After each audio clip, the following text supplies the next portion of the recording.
नमस्कार, battle of Bengal में आप सभी का स्वागत है। आपके साथ मैं हूं खुशबू। अमित शाह और ममता बनर्जी में अब जंग शुरू हो गई है। अमित शाह ने जिन 3 आईपीएस अधिकारियों को गृह मंत्रालय में तलब किया था, उन्होंने वहां पर आने से इनकार कर दिया है और इससे अमित शाह बेहद नाराज हैं। दूसरी ओर ममता बनर्जी के हाथ से हुक्म का इक्का फिसल रहा है, यानी कि शुभेंदु अधिकारी बीजेपी ज्वाइन कर रहे हैं। इन्हीं सब विषयों पर चर्चा के लिए हमारे साथ स्टूडियो में मौजूद हैं कैपिटल टीवी के editor in chief doctor Manish Kumar. Doctor साहब, बहुत बहुत स्वागत है आपका। धन्यवाद। डॉक्टर साहब, जिस तरीके से अमित शाह बहुत ज्यादा नाराज दिख रहे हैं, आईपीएस अधिकारियों ने वापस गृह मंत्रालय आने के लिए मना कर दिया है, तो ऐसे में अब अमित शाह क्या करेंगे?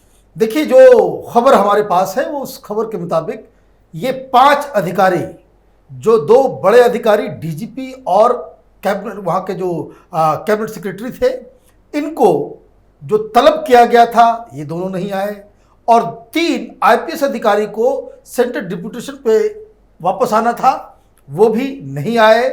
और इस वजह से गृह मंत्रालय ने अब ये फैसला किया है कि इन 5 अधिकारियों को सस्पेंड किया जाएगा। ये फैसला दरअसल हो गया है, लेकिन इस फैसले को कैसे कानून के जरिए इसको इंप्लीमेंट करना है, इस पे गृह मंत्रालय की तरफ से कानूनी राय ली जा रही है। अब जैसा कि हम लगातार 3 दिन से कहते चले आ रहे हैं कि ममता बनर्जी अगर इन अधिकारियों को केंद्र नहीं भेजती है जी, गृह मंत्रालय अगर उनको नहीं भेजती है जी, तो ये अपने आप में एक दूसरे किस्म का वॉर शुरू हो जाएगा।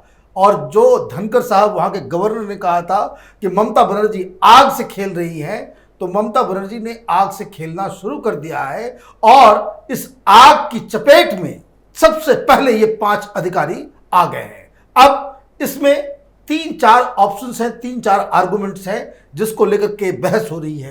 पहला आर्गुमेंट जो लगातार ये बात कही जा रही है कि वो तो स्टेट जब तक नहीं चाहेगा तब तक उनके काडर के अधिकारी वो केंद्र नहीं जाएंगे जी। ये बात बताई जा रही है। बहुत सारे लोग कह भी रहे हैं, आर्टिकल्स भी लिखने लोग ने चालू कर दिया है। लेकिन एक बात जो 100 बात की एक बात है कि जितने भी आईएएस और आईपीएस अधिकारी हैं वो केंद्र के अधिकारी हैं, वो राज्य सरकार के अधिकारी नहीं हैं। उनकी जो रिपोर्टिंग है वो केंद्र के द्वारा की जाती है, उनका रिक्रूटमेंट केंद्र के द्वारा किया जाता है, उनकी ट्रेनिंग सारा कुछ जो है वो केंद्र के द्वारा किया जाता है। तो उनका जो लोकस स्टैंडाई है पूरे आर्गुमेंट का ये वीक है। एक, अगर काडर को लेकर के किसी आईएएस आईपीएस को के बीच को लेकर के स्टेट और सेंटर के बीच में अगर द्वंद्व होता है तो उसमें केंद्र की बात चलेगी as far as the central officers are concerned. तो ये तो मसला हो गया।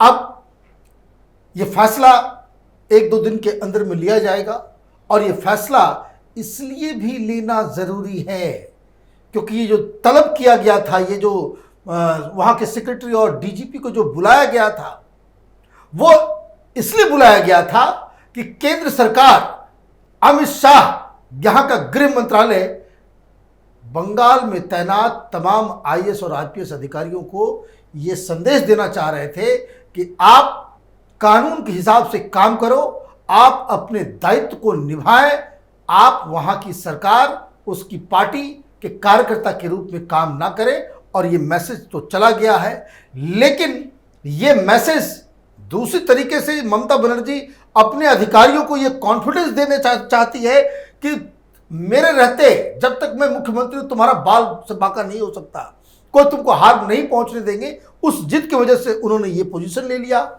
लेकिन अब होना यही है कि जैसे ही इन 5 लोगों को सस्पेंड किया जाएगा, ये सारे ये जो ब्यूरोक्रेसी के जो लोग होते हैं, जो गिरगिट से भी तेज अपना रंग बदलते हैं, तो ममता बनर्जी को समझ ही में नहीं आएगा कि उनके सारे पसंदीदे जो अधिकारी हैं वो अचानक से कानून के हिसाब से काम करने लग जाएंगे, और ममता बनर्जी के लिए ये बहुत बड़ा नुकसान होने वाला है। जी मनीष, और दूसरी ओर जिस तरीके से शुभेंदु अधिकारी का तय हो गया है बीजेपी में जाना, कितनी बड़ी चोट पहुंचेगी ममता को? देखिए, ममता बनर्जी लगातार अपने ही ईगो, अपने ही जो काम करने का उनका तरीका है, जिस तरीके से वो लगातार जो ग्राउंड के जो लीडर्स हैं उनको बाकायदा आइसोलेट कर रही थी, इस वजह से कई सारे लीडर्स जो है ममता बनर्जी से नाराज हैं।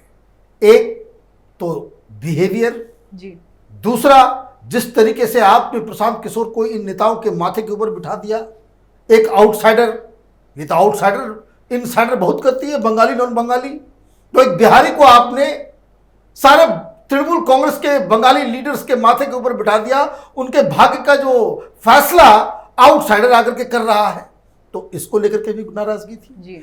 तीसरा जो सबसे अहम मसला है कि ग्राउंड में जो सिचुएशन बदला है, ये इनके जो एमएलएज हैं, इनके जो लीडर्स हैं, इनको ये बात समझ में आ गई है कि ममता बनर्जी इस बार जीतने वाले नहीं हैं, और इसलिए अगर उनको अपना फ्यूचर बहुत ही ब्लीक नजर आएगा, अंधकार नजर आएगा टीएमसी के साथ रहने में, तो ये कोई आइडियोलॉजिकल लोग तो है नहीं, तो ये फट से जो है जीतती हुई पार्टी, जो पार्टी जीत रही है उसकी नाव पे जो ये लोग सवार हो जाते हैं, इसलिए ये लोग बीजेपी में आ रहे हैं।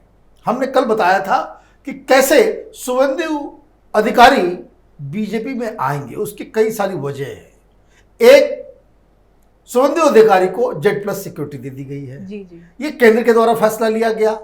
और दूसरी बात कि लगातार इस बात को कहा जा रहा था कि कोई बड़ा फंक्शन होगा, और जो 19 और 20 तारीख को अमित शाह का जो कार्यक्रम है बंगाल के अंदर, वो मिदनापुर जा रहे हैं जी। और ये कयास लगाया जा रहा है कि उसी दिन शुभेंदु अधिकारी कई और भी वहां के स्थानीय एमएलए के साथ अमित शाह के सामने भारतीय जनता पार्टी को ज्वाइन करेंगे।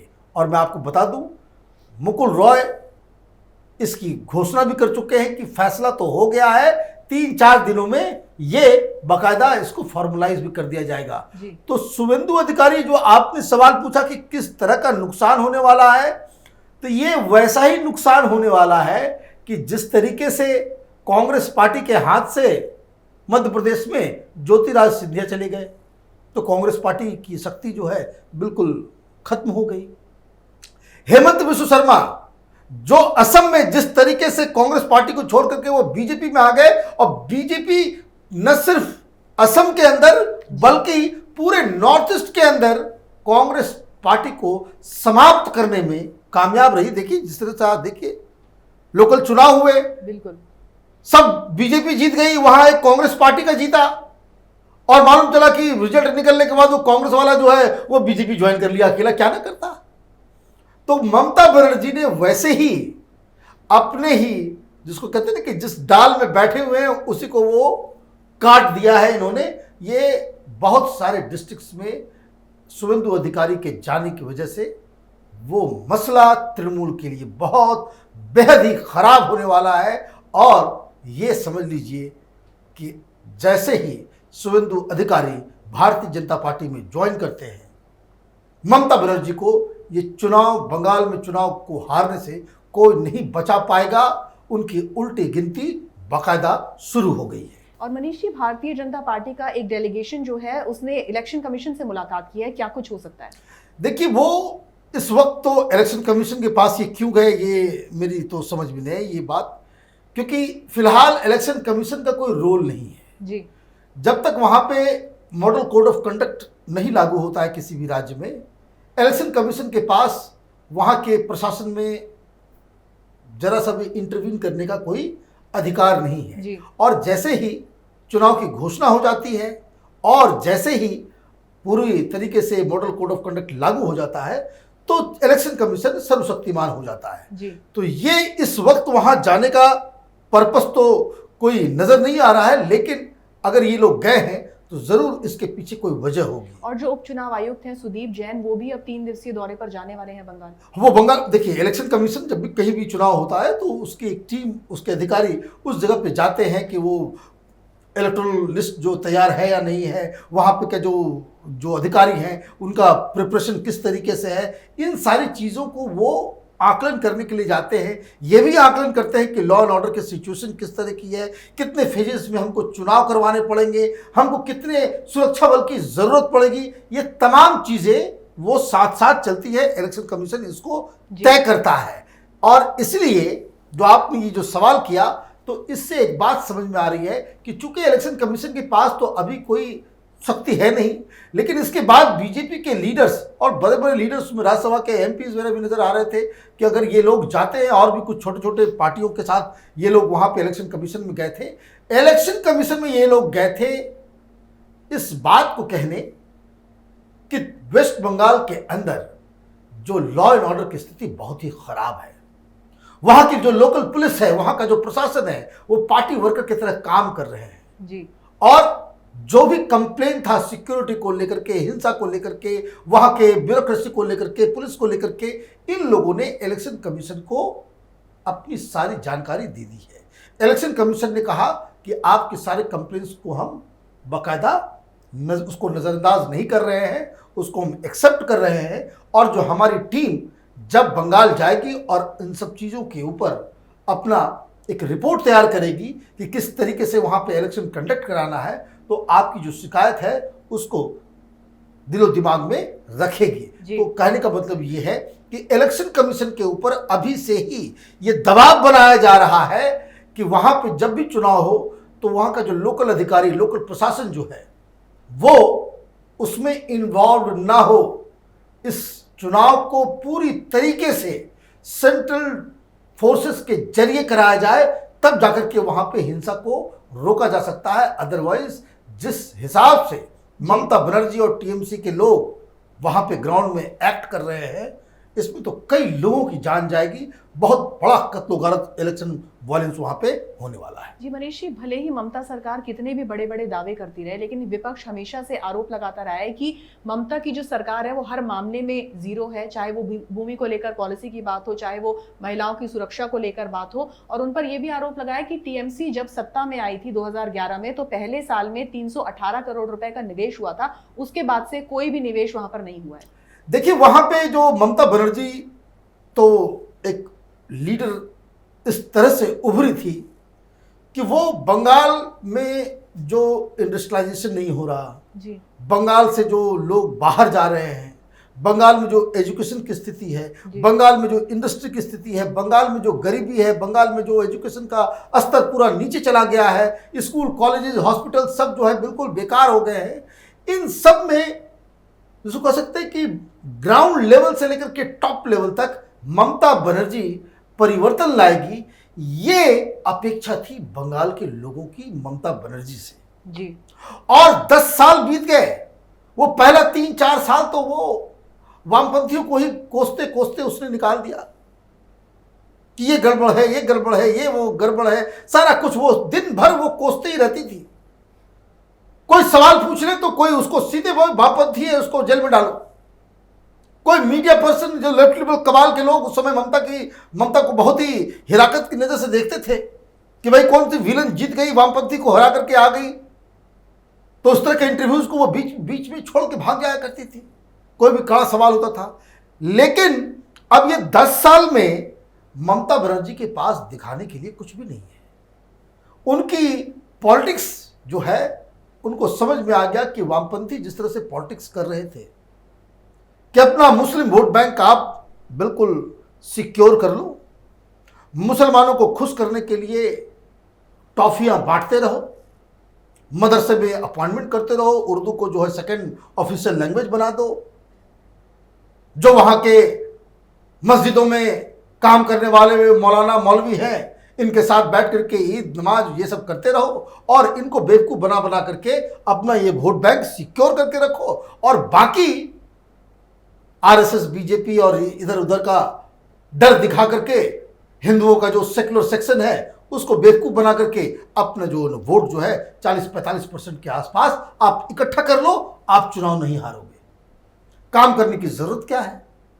और पार्टी चलाने के लिए पैसे कहां से आएंगे? तो सरकार खजाना है, पार्टी के जरिए आप कट मनी लो, आप सिंडिकेट बना लो। तो वो हुआ ये कि ना वहां पुलिस प्रशासन में कोई बदलाव आया, न भ्रष्टाचार में कोई कमी हुई, ना भाई ममता बनर्जी वो सफेद साड़ी और चप्पल पहन करके घूमती है, इससे इसका मतलब ये थोड़ी है कि भाई वहां पर भ्रष्टाचार नहीं हो रहा।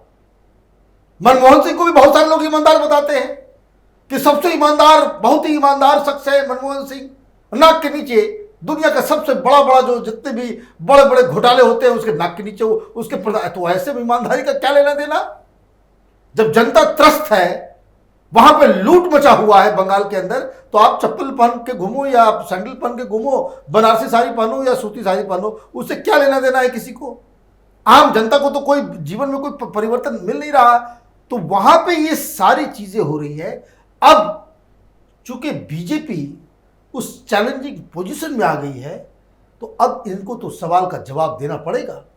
और इसलिए पूछा जा रहा है कि कितनी इंडस्ट्रीज आई, कितने तुमने जॉब्स दिए, कितने किसानों का तुमने उद्धार किया, तुम्हारा प्रोडक्शन लेवल कहां गया, वहां पे निवेश क्यों नहीं आया, वहां हॉस्पिटल्स कितने बने, वहां पे स्कूल्स कितने बने, वहां पे मैनेजमेंट कॉलेजेस और आधुनिक जो एजुकेशन जो है उसका गढ़ वो क्यों नहीं बन पाया, और क्यों बंगाल के लोग, कलकत्ता में रहने वाले लोग नौकरी के लिए दिल्ली नोएडा में भटक रहे हैं? मैंने शर्म आनी चाहिए वहां के मुख्यमंत्री को। कलकत्ता वो शहर हुआ करता था जहां दुनिया भर से लोग नौकरी खोजते हुए कलकत्ता पहुंचते थे। आज स्थिति यह है कि बंगाल के लोग नौकरी ढूंढने के लिए बंगाल छोड़ करके कोई हैदराबाद जा रहा है। कि आप देखिए, बेंगलोर में जाइए, आप हैदराबाद में जाइए, मुंबई में जाइए, दिल्ली में, नोएडा में, गुड़गांव में, हर जगह आपको बंगाली मिलेंगे। भाई क्यों मिल रहे हैं? गुजराती तो नहीं मिलता। आप कभी गुजराती से टकराई है नोएडा के अंदर में? नहीं टकराएंगे, क्योंकि उनको वहां जॉब मिल रहा है। महाराष्ट्रियंस आते हैं, नहीं आते हैं। बेंगलोरियंस आते हैं, नहीं आते। बंगाली आपको हर जगह मिल जाएगा। तो कहने का मतलब यह है कि कहां बंगाल के बारे में यह कहा जाता था कि भाई जो बंगाल आज करता है, पूरा देश जो है उसको कल करता है। स्थिति तो बिल्कुल ममता बनर्जी ने उलट के रख दी। आज स्थिति यह है कि बंगाल इस देश का एक ऐसा राज्य बन गया है जहां से कुछ भी पॉजिटिव खबर, कोई भी विकास, कोई भी अच्छी खबर वहां से नहीं आती है। और इसके लिए वहां की सरकार जिम्मेदार है, ममता बनर्जी जिम्मेदार है।